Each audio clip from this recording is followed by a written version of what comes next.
Hello, I'm Drive, Olivia Harris, a board-certified family medicine physician. In episode 1 I covered what high blood pressure and high cholesterol are, why they are dangerous, and how to read your numbers. Today in episode 2 I am giving you the most actionable information in this series. The specific foods that raise your blood pressure and cholesterol, and the specific foods that lower them. Episode 3 will address the medication question directly. When do you actually need it and can you ever get off it?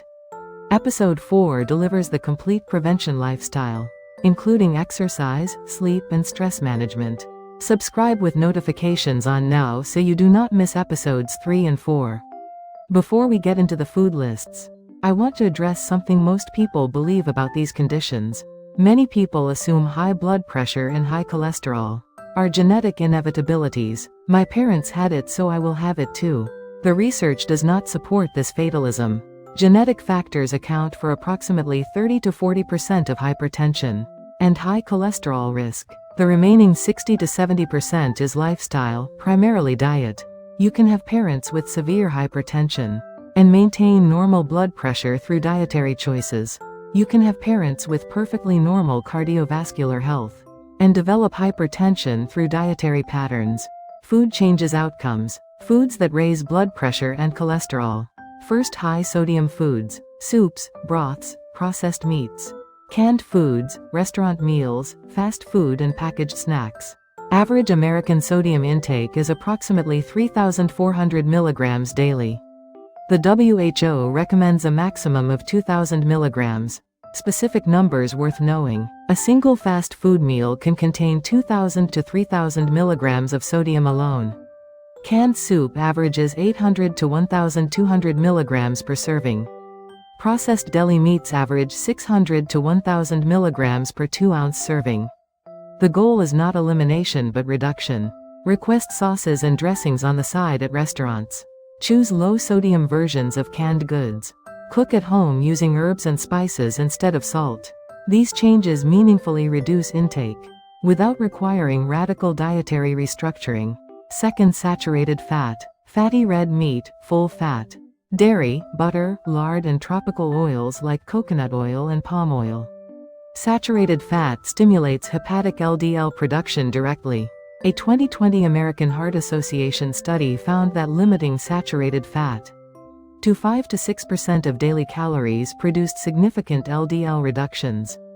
The goal is not elimination of red meat and dairy. The goal is reduction in frequency and portion size, combined with substitution of olive oil for butter in cooking. Third, trans fats. Margarine, commercially fried foods, packaged baked goods and many fast food items. Trans fats simultaneously raise LDL and lower HDL.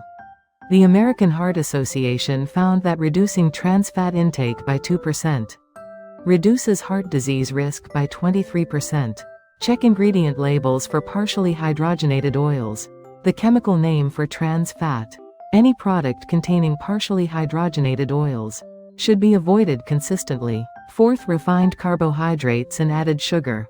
White bread, white rice consumed alone, sugary beverages, candy, pastries and fruit juice.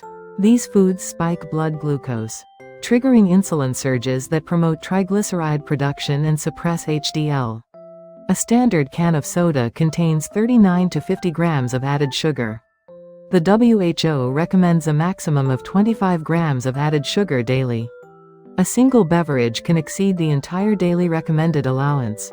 Fifth, excess alcohol. Alcohol directly raises blood pressure by constricting blood vessels and elevating heart rate. It also raises triglycerides significantly.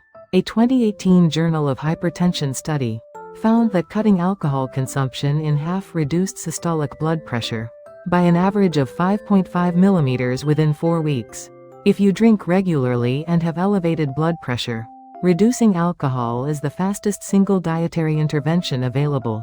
Foods that lower blood pressure and cholesterol. First, potassium-rich foods. Bananas, potatoes, sweet potatoes, spinach, avocado, tomatoes and legumes.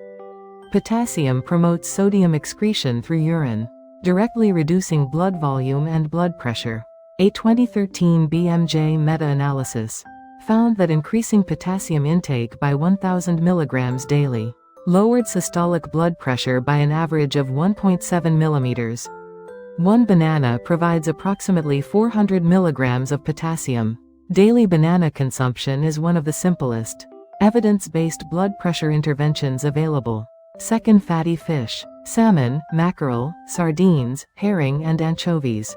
Omega-3 fatty acids lower triglycerides, reduce vascular inflammation, inhibit clot formation and lower blood pressure.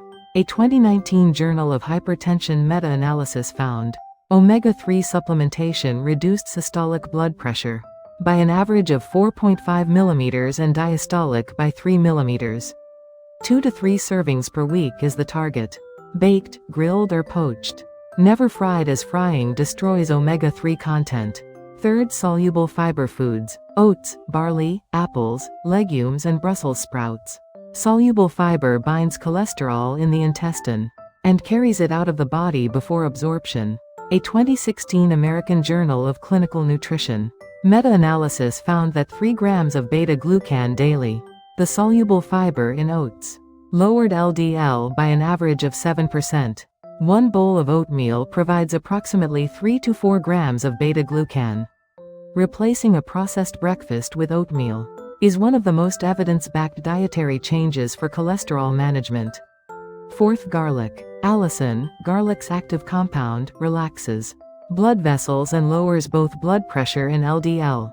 A 2016 clinical nutrition meta-analysis found garlic supplementation reduced systolic blood pressure by an average of 5.1 millimeters. Comparable to some prescription medications, raw garlic is most effective as heat degrades allicin. 2 to 3 raw cloves daily is the evidence-based target. Fifth, extra virgin olive oil. Oleic acid prevents LDL oxidation. Polyphenols reduce vascular inflammation and lower blood pressure. Replace cooking oils with extra virgin olive oil. 1 to 2 tablespoons daily is the appropriate amount. Sixth, berries. Blueberries, strawberries and raspberries. Anthocyanins improve arterial endothelial function and lower blood pressure.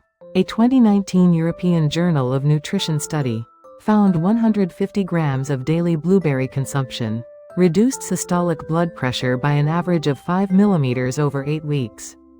Frozen berries are equally effective as fresh. 1 handful daily is sufficient. Seventh, unsalted nuts. Walnuts, almonds and pistachios. A 2018 American Journal of Clinical Nutrition meta-analysis found daily nut consumption was associated with LDL levels averaging 4.8 milligrams lower than non-consumers. 1 handful, approximately 30 grams, daily is the target. Always choose unsalted varieties. Salted nuts add sodium and directly counteract the cardiovascular benefit. Summary: reduce sodium, saturated fat, trans fat, refined carbohydrates and alcohol. Increase potassium-rich vegetables and fruit, fatty fish, oats, garlic, olive oil, berries and unsalted nuts. Start tonight by leaving half your soup broth in the bowl. That single habit reduces sodium intake meaningfully with no other change required. Episode 3 covers exactly when medication becomes necessary and whether dietary changes can replace or reduce it. Do not miss it. If this sound brought you peace tonight, please like, subscribe, and turn on notifications to stay with us.